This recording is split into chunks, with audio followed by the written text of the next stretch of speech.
Good afternoon. I want you to feel free during this program to get up and go to the back and replenish and refresh your snacks, your plate. They'll be cutting some cake in a little bit, and so it's just one of these pretty laid-back events. My name is Rose Dawson. I am the library director. I have the honor to serve as the first Black library director, and many of you made that happen. And so I thank you. I continue to thank you for making that happen for me. We are here in the children's room of the Barrett Library. However, our program has been organized and put together by the Local History Special Collections branch. Historically, that department was located across the street in Lloyd House. Lloyd House is just a row house.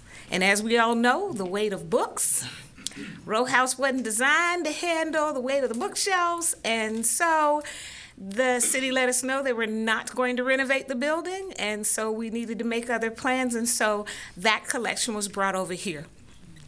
What ended up happening was that collection had some holes in it.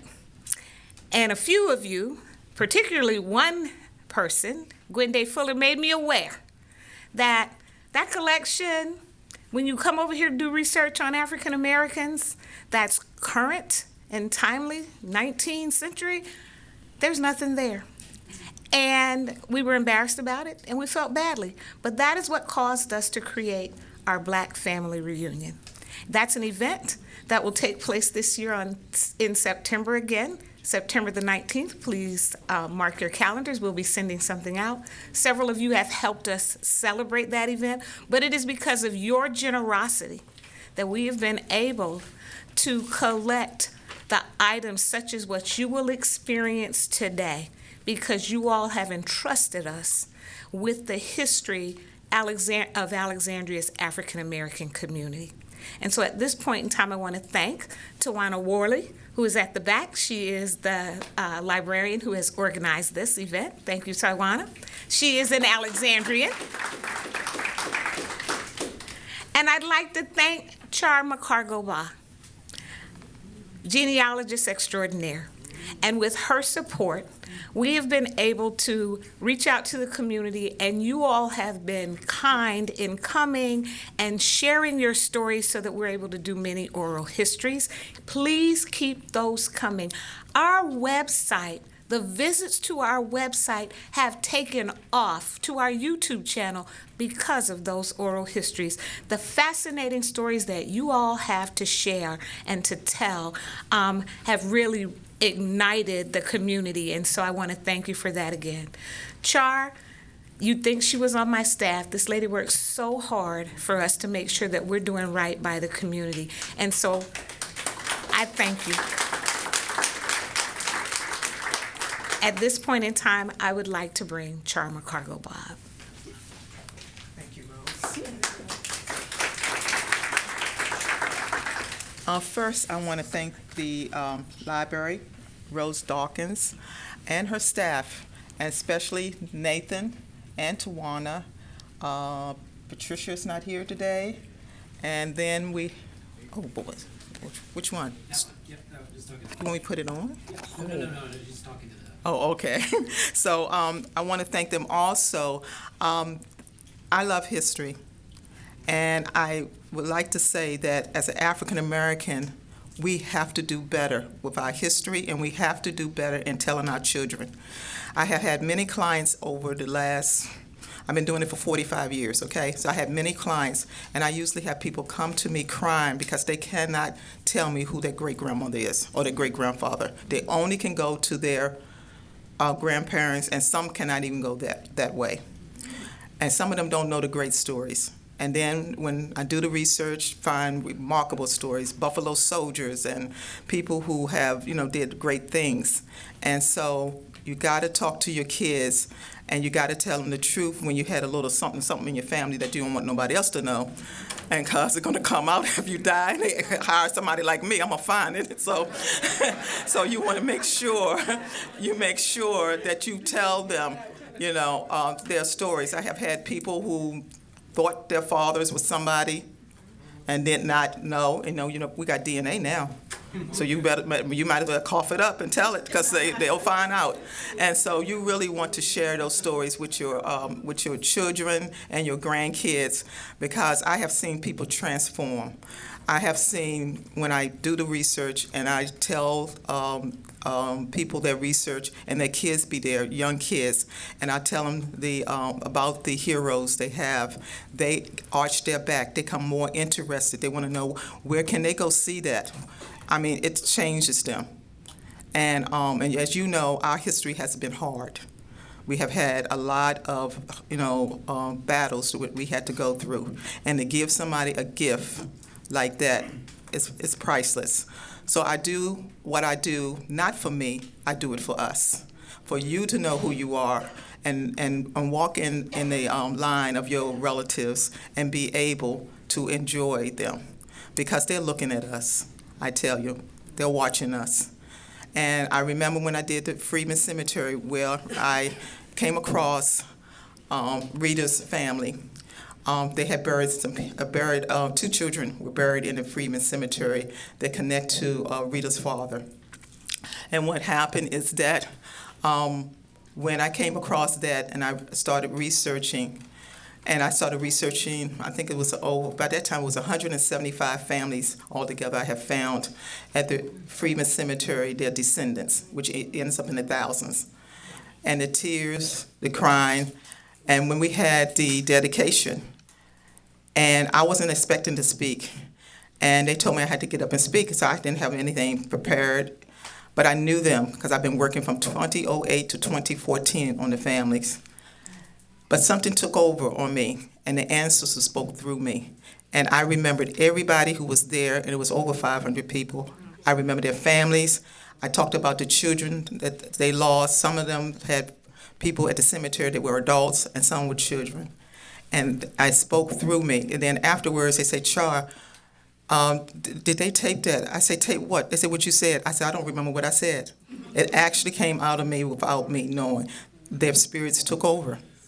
And I can tell you that everybody have heroes. I always tell people, you have the good, the bad, the ugly, and the shady, all in every family. And some people don't think so. But you start digging, you'll find them. You know what I'm saying? So it's tell your children, don't let them go through life not knowing who they are. Tell them. And sometimes kids act up in school because they don't know who they are. They don't know they have heroes and heroes. You tell them the good stuff first, and then you wait and tell them a little other stuff. So you let them base in the good stuff, and then you throw the other stuff on them. So you need to know, and nobody was born here, without having heroes. Because look, you can go back in families. I recently, I think, from up in seminary, the Henry family. I was Henry, who had married into the Woods family, and not Jason Woods, but I have taken them back to 1700. They only knew to their grandmother, their great-grandmother. That's all they knew. I have taken them back 4 additional generations to the 1700s. And then we have the Adams family that is here. And the Adams family can go back beyond, they can go into the 1700s. It's there.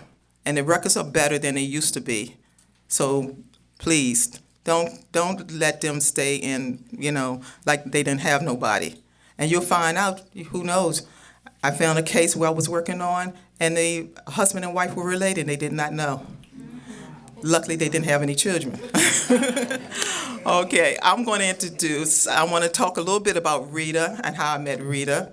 And it was through the Freedman Cemetery. Before then, I was on a committee, city committee, to look at prominent African Americans who made a difference. And my friend who's deceased, Mr. James Henson, if you knew him, he was the kind of person, if you knew him, you'll never forget him. And Mr. Henson was in charge of that group. And we looked at African Americans in Alexandria, and we ended up producing this book. Audrey Davis was on here, Gwendolyn Henderson Brown, myself, and Mr. Henson, and Kristen Waters was on here. And so what we did, I found out about Elrich Murphy, when I was working on this book, and Rita, and found out about Rita and interviewed her, and so we wrote a little narrative about her dad in this book. Then moving on to the Freedman Cemetery, I find out that Elrich Murphy grandmother had buried two people there. And so then I wrote about that in this book of my research at the Freedman Cemetery. So, and saying that, I did additional work for Rita, because when somebody say you my sister, oh God, I just melt, and I do more than what I plan on doing. And so what happened is that I researched Rita family. Her Elrich father was born here in Alexandria, Virginia, during the Civil War. Elrich father name was John, and his father name was John. His father was named John Travis and was referred to as John Travis to show the difference between the two. So what happened is that John Travis lived in Prince William County. He was Elrich grandfather, and he lived in Prince William County, and somehow he met his wife who lived in Fauquier County. And she was a slave, and he was a free black. And when the Civil War was getting ready to start, he got her, and they made it to Alexandria. Back then, many people followed the Union, and the Union had already had taken over in Alexandria. So many African Americans who were enslaved try to make it to where the Union was so they can be quasi-free. And so that's what happened. He brings her here to Alexandria. She has relatives that had made it here. And he leaves her here with her, and she had 3 children. She had married in slavery, I guess, to someone else. So she had 3 children that used the last name Butler. And so he leaves her here, and he goes into the military, and he becomes a U.S. colored troop. After that, he comes back to Alexandria with his family. They end up purchasing a property, and his father his parents are still living in Prince William County, but he did not go back. He did go back, but he went back in a casket. He was buried there, and I found his grave. I found, that, and I told Rita maybe her and her son one day can go and visit there. And so the kind of richness you can find, you can put stories and put them together and really know about your people, really know about them. So I'm going to stop talking and turn this over to Rita. And we have Rita Murphy Harris.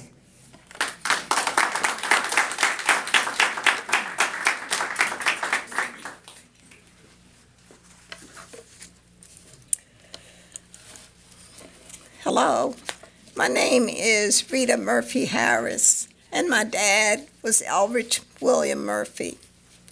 My dad, he's been my champion all my life. My dad, Elrich Murphy, was born on January 31st, 1909 in Alexandria, Virginia, where he grew up on North Alfred Street. He attended St. Joseph's Catholic School in Alexandria, Virginia, and Armstrong High School in Washington, D.C.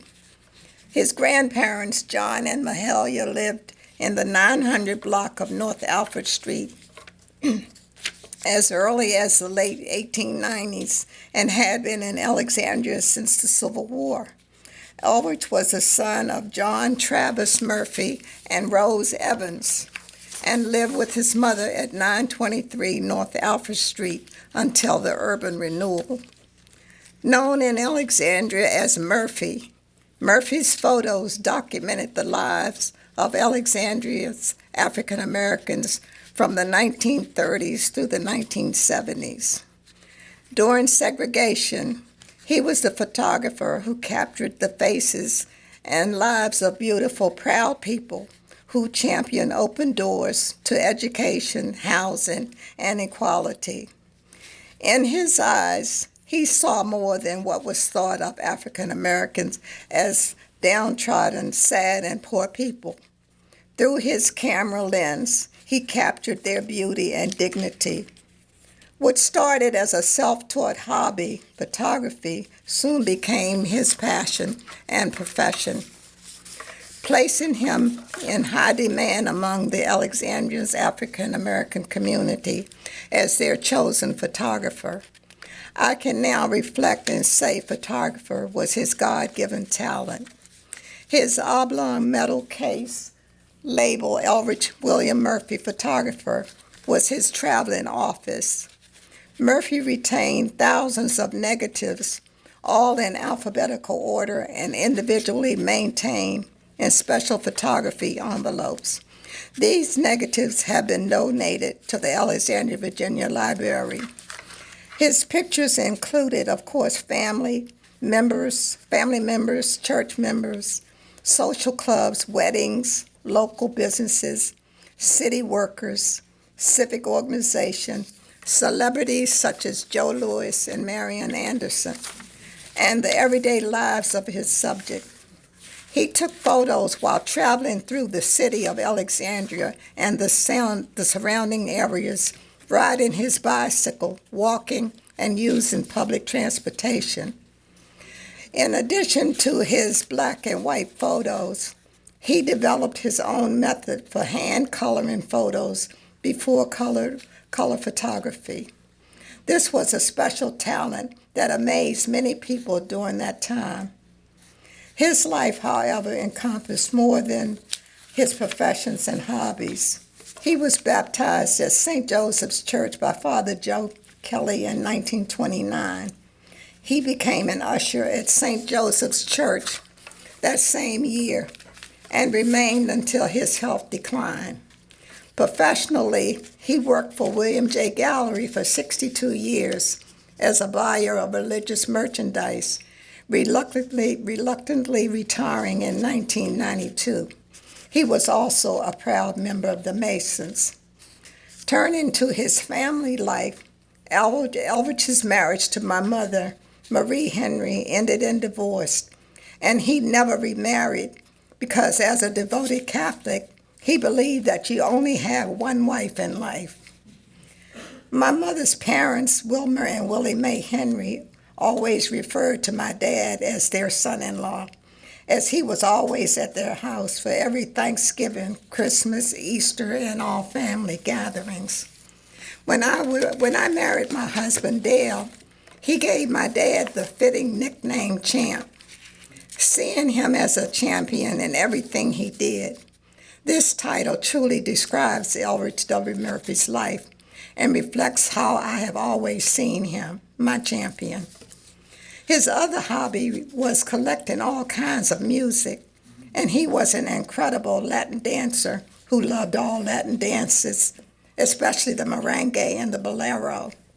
He had over 900 LP albums, and he could go to his library and find any artist within just a few seconds. Elrich was just as particular in organizing his music as he was in organizing his negatives. He taught me many Latin dances, and we often danced together. One of my favorite songs is Dance with My Father, again by Luther Vandross. I often wish that I could dance again, maybe just one more time. His pride and joy was his grandson, Dale Jr., who introduced him to all types of rap music. As a lover of music, my dad embraced this genre long before it was widely recognized and accepted by the music industry. Due to his decline in health, he relocated to New Jersey to live with me. And on March 31st, 1993, Alexandria's African American community lost their chosen photographer. He will always be revered as Alexandria's African American photographer, historian. Alexandria's history is richer because of Elrich W. Murphy, a.k.a. Murphy, Champ. In 1995, my dad was recognized by the Alexandria Black Resource Center for his photography and issued a proclamation from the mayor of Alexandria, Virginia.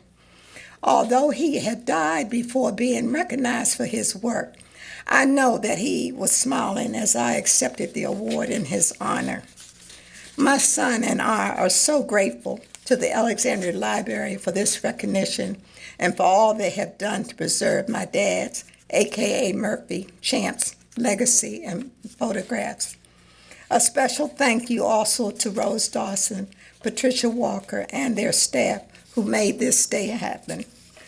Additionally, I would really like to personally thank Char McCargo Bah for the research she did on my family, which gave me so much new knowledge about my ancestry to cherish.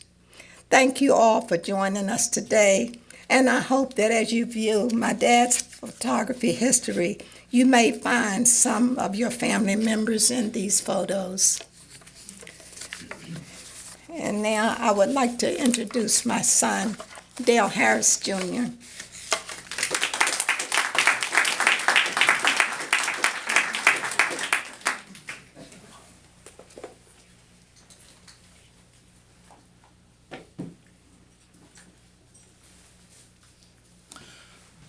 Good afternoon.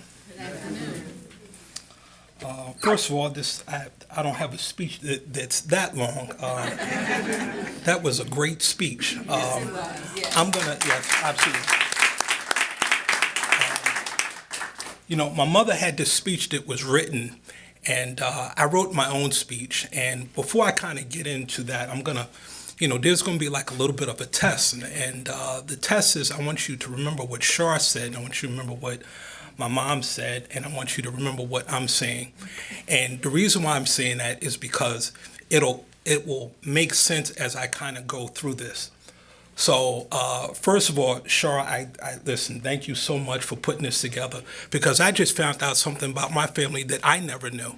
And I didn't know that my grandfather and his grandfather and how they kind of, came about and where they moved to and things like that. So that's great. That's absolutely fantastic. You're absolutely right. So I thank you for that. And, because of that, I'm more enlightened today than I was before this day began. So, Char, thank you so very much. I really appreciate that. Thank you.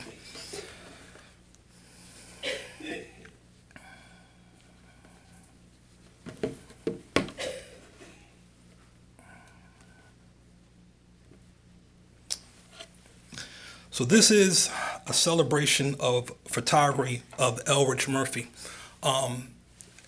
As you guys can wind up seeing, these pictures are really amazing, and it tells a story, but I'm going to tell the story, and again, we'll come back to the actual test. So thank you all for being here today, family, friends, and the members of the Alexandria community. The world knew my grandfather by the name of Elrich Murphy, but to family, friends, we knew him as Champ. And I was blessed to call him my grandfather, and I called him Papa. So that's what he was to me. Tonight is more than an exhibit. It is more than photographs on a wall. We are stepping into history through the eyes of my grandfather, Elrich Murphy. From about the 1930s through the 1970s, my grandfather captured something extraordinary. No celebrities, no headlines, he captured life. Everyday black life, family gatherings, weddings, smiles, Sunday's best, children playing, celebrations of love, celebrations of life. And he did it during a time when history often tried to ignore those moments. These photographs tell a deeper story. They show dignity before it was publicized, recognized, joy before it was widely acknowledged, strength before it was celebrated. Before the civil rights movement reshaped this country, our people were already building families, building faith, and building communities. They were loving, laughing, creating traditions, and standing tall. Even when the world did not see their worth, my grandfather saw it through his eyes, and he preserved that through his lens, and he preserved it through humanity.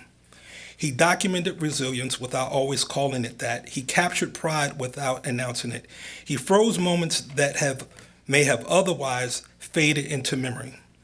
These pictures remind us that our history is not only a struggle, it is a beauty, it's a celebration.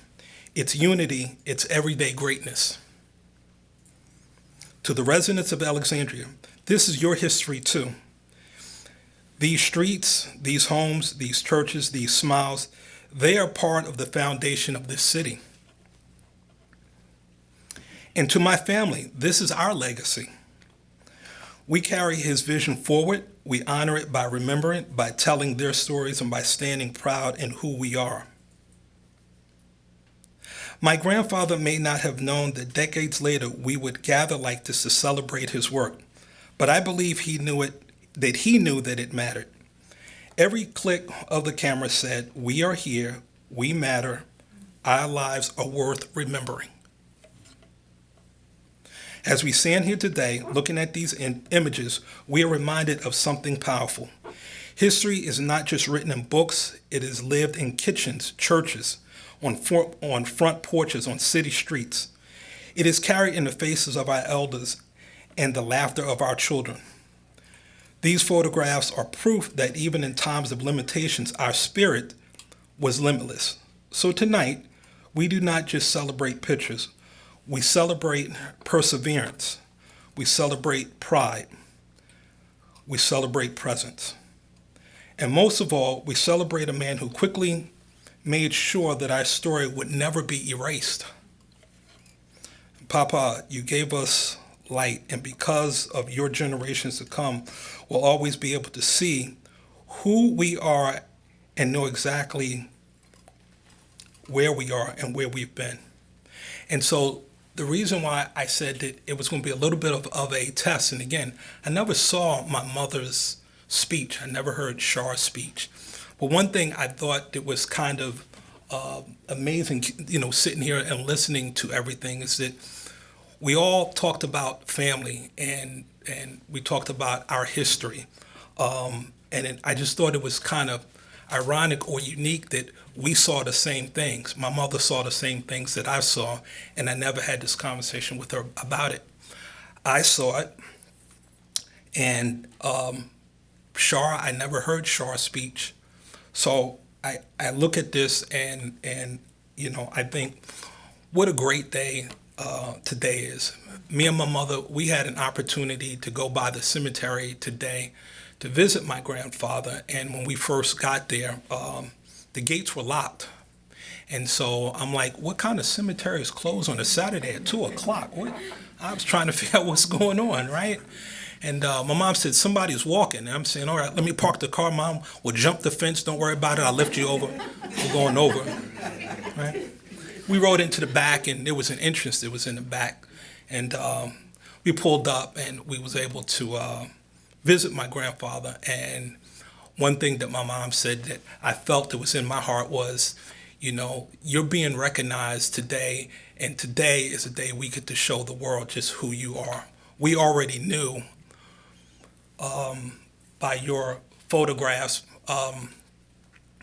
how special and great that you are. But now the city of Alexandria, and hopefully forever and ever, will get a chance to wind up seeing who my grandfather really is and really was, because I believe that my grandfather's still here. So I appreciate everybody, and this is great for you guys to come out. Me and my mother, we couldn't have asked for anything more, and I'm glad my mother got through this, because she said, I don't like public speaking. I said, don't worry about it, Mom. We'll wind up getting through it. But thank you guys for taking the time out to actually see this. This is this means like a whole lot. So this is very, very, very special to us, and hopefully you guys will get some enjoyment, and you'll learn something, and maybe you'll laugh or you'll smile. And lastly, again, all of these pictures, most of the pictures that I've seen, it's all people smiling, right? It's all about celebration. And, right now we have some hard times that we're kind of going through. But again, you look at these pictures, and what do you see? You see celebrations. So I thank you City of Alexandria. I thank you, family and friends, for coming out. And most of all, me and my mother, we thank you truly and deeply from the bottom of our hearts. So thank you very much. I really appreciate it. Thank you.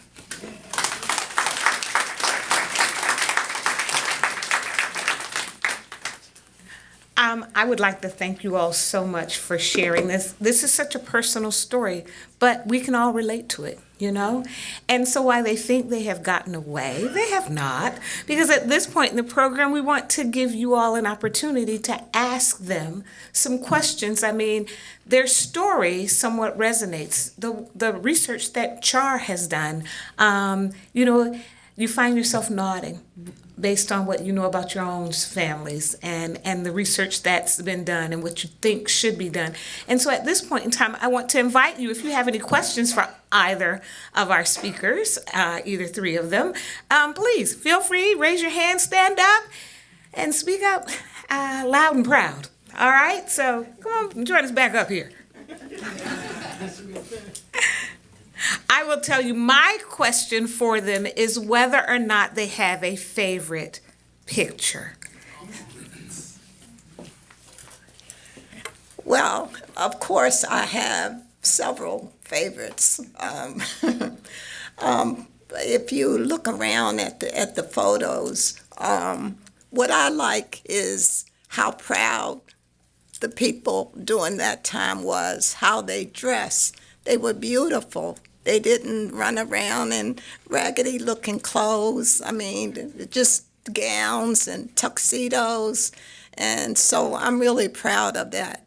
And again, I'd like to thank the Alexandria Library for, putting this on, and their staff. It's just been wonderful. And thank you all for coming out. I was thinking this morning, what if no one came? So I'm really happy, and thank you again. I know you said that was your dad, but I mean, can you identify My any grandfather. other family Yes. members in there, any other pictures? Unfortunately, that was the hardest part. My dad's negatives, again, they were identified, but over the years, we weren't able to put the names to a lot of the photos. So that's unfortunate, but Char has been helping us identify a lot of the families, and I'm hoping that as you look at them, you might recognize some of the people also. I think I have two favorites for different reasons. Obviously, the picture that's being passed around, that's one of my favorite pictures. That I like that picture a whole lot, and that is one of my actual favorites. And the other one is the one that we have from the. Who's in this one? That's my mother and that's my grandfather. Oh, I'm sorry. That's it. Okay. All right. And the other one is the one that, I have this in my home. I have the GW grill. And this just kind of reminds me of, our history and things that were real. This wasn't something that we saw that was on television, something that you see. And unfortunately, there's still some things that we need to kind of work on as a society. And so this one resonates with me a little bit. And I had this one blown up, and I have this one in my home, and it just kind of reminds me of the times that my grandparents and my grandfather that they grew up in. So, yes. Where was the grill? This is the one thing that we have not been able to find out exactly where this was located. But the reason why we like this photo is because years ago, the Black community had no places to go to celebrate, to let their hair down. So as some of you might remember, they had places called juke joints. And at these juke joints, they could go and sing and dance and really have a good time. So I think this is one of the pictures that reminded me of that period of time, that they did have places to go to celebrate, let their hair down. I have a question. You mentioned that one of the houses was on Alfred Street. Was there also a house on the corner of Columbus Street? Or am I getting that mixed up? Where he grew up? Yes. Not where he grew up, but just where you lived for a while. Wasn't that right down the street from St. Joseph's? No, I don't think so. Yeah. Okay. Sure. Oh, you said North Columbus Street. Yeah, North. Oh, that's what I. Oh, I'm that's the one sorry. Yeah, that's what I remember. I'm sorry. And I also remember him as just being so dignified and always immaculate. Having gone to St. Yeah, you see it in all these pictures. And having gone to St. Joseph's, I mean, I can almost see him walking down that street. That's why I was getting mixed up when you said Alfred, because I have memories of him walking down the street towards the church, coming to Mass. Yes. Always. Sure. Was that the Gary Wayne, another? Came to New York to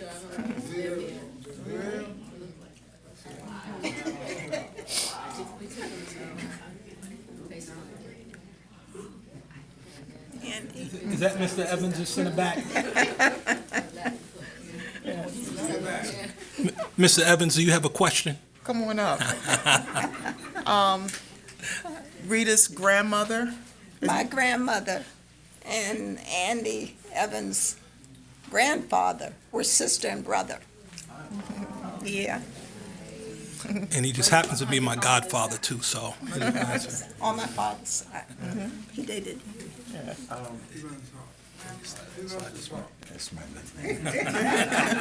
This is my godson right here, by the way. I just wanted to say one thing that a lot of people didn't realize, how Elrich got all these pictures. He used to ride a bicycle through the black community. And so he was able to go down into the burg, the north side of the city, uptown, and he took pictures of especially the black community, just doing everyday things, sitting in their yards, taking care of their kids. And if you look at a lot of his pictures, they are not framed in a way that people are waiting to get a picture taken. He just took a snapshot sometime and people never knew he took the snapshot. But because he was able to identify a lot of the people that he knew in the community, I think Rita and her son explained well about how Elrich was able to keep all his pictures in a brown vanilla envelope because he worked at a bookstore. And so just instead of taking the pictures themselves, he kept all of the negatives. And when you see the pictures in black and white, you can see how clear they were, because he kept them and they were never exposed to light, which is really amazing. And I think that's why Rita and they knew that that her father had those pictures, and he had them in a shoebox for years up in his, was it in the closet? Yes. It was in the closet, wasn't it? Yes. Yeah, and so that's why after all these years, if you look at the quality of the pictures, is incredible, because he kept the negatives.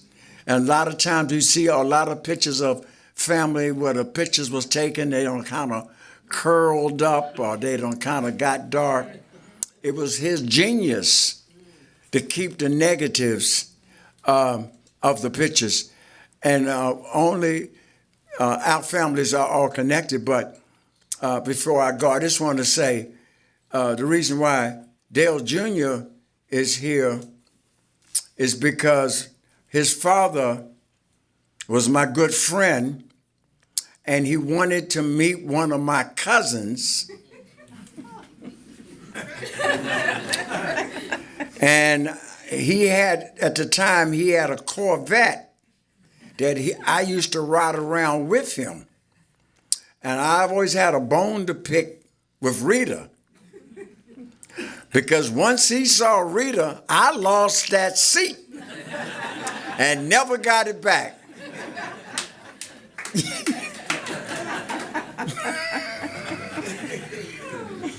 But look at the quality, and just ask the question, think about how during that time he was able to capture not only the black community, but he caught what Alexandria's buildings, what the architects, what the designs of the city, the streets. So it's a lot of information there history-wise if you look at what he captured. So it's important pictures there for not only for us, but for the total city, that you can look at what Alexandria looked like in the 50s, in the 60s. And anybody knows, the picture that I love the most, and I'll go, is the picture that he took of the Krispy Kreme donut place that myself and people like Lucky used to sneak down there and get them donuts free.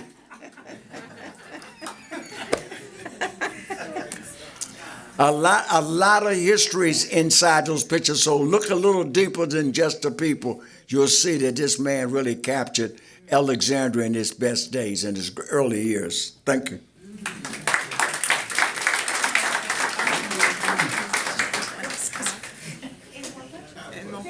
Oh, I just wanted you to make the emphasize his camera. 'Cause I had seen it earlier. That's his Oh, camera. And you yes. worked all the way up till The time he passed, yeah. And unfortunately, I don't know how to work it, but but this was his camera. It's the box camera, and he looked down inside and could take the picture with this. And like I said, in 1993, when he passed, a few years before that, he showed me and tested it out, and it was still working. So.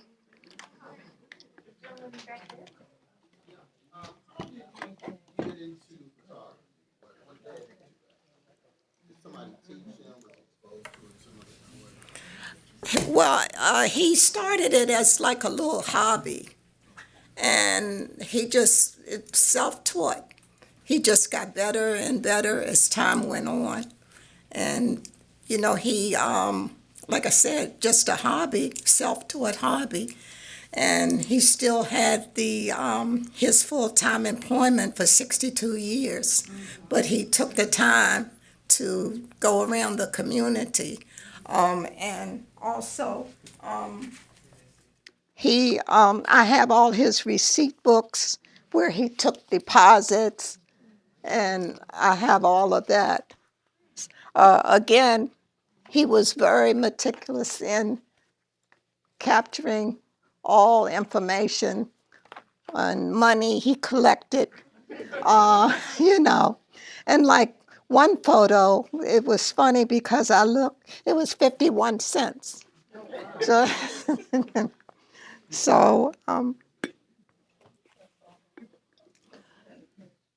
Char, did you have anything to add? Oh. still don't highlight. I wanted you to go over how he made the pictures in color. Oh, thank you. Yes. Let me see. Dale, can you get those for me in the case? Of course, back then, there was no color photographs. So he taught himself to colorize them by hand. And we'll show you a few samples. And it's a special paint he used. And he actually taught me. I actually know how to do it if I could find the particular paint that you use. And he used it with a little toothpick. So you could see he was very dedicated to get these color photos. I'll pass some around. You got them, honey? Yeah, that's all right here. Mm-hmm.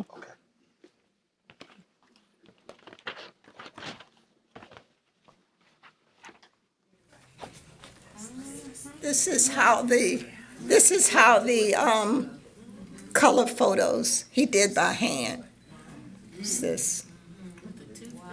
So I have a few samples. And again, it's so many negatives. We just tried to pick out a few just so you could see the quality of how well they were maintained over the years and how well they turned out. But these are a few more that he did by hand. So I'm really proud. And this picture, this is my mother and father when they were married. And what he did was he had like a little string thing here where he actually took this of the two of them. I'm not sure how that part worked, but it had like a timer thing on it, and he had only a few seconds to get back and in position to get this.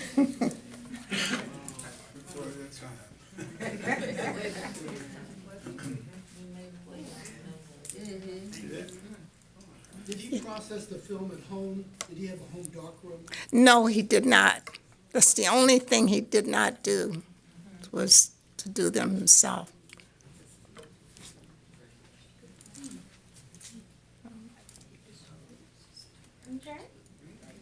Just wanted to ask, does photography run in the family in any generations? Like, you know, you are a future generation. Well, my son and I'd have to say no, but we noticed our granddaughter is starting to get into photography. And she's trying to get into a special photography class. And I mean, I can't believe it. I'm so happy that she's doing this. So we'll see how that goes. Hi. Hi. My husband and I had the opportunity to meet your father, as you know, and we even attended his funeral and burial. But he visited us in New York, and he told an amazing joke. Would you talk about a little bit of another side of him, his joke telling? Yes, well, you know, he was like a really fun person. He liked to joke, and he also was a good, I guess you would call him a mixologist, because he loved to experiment with mixing different drinks. Andy, you know about that.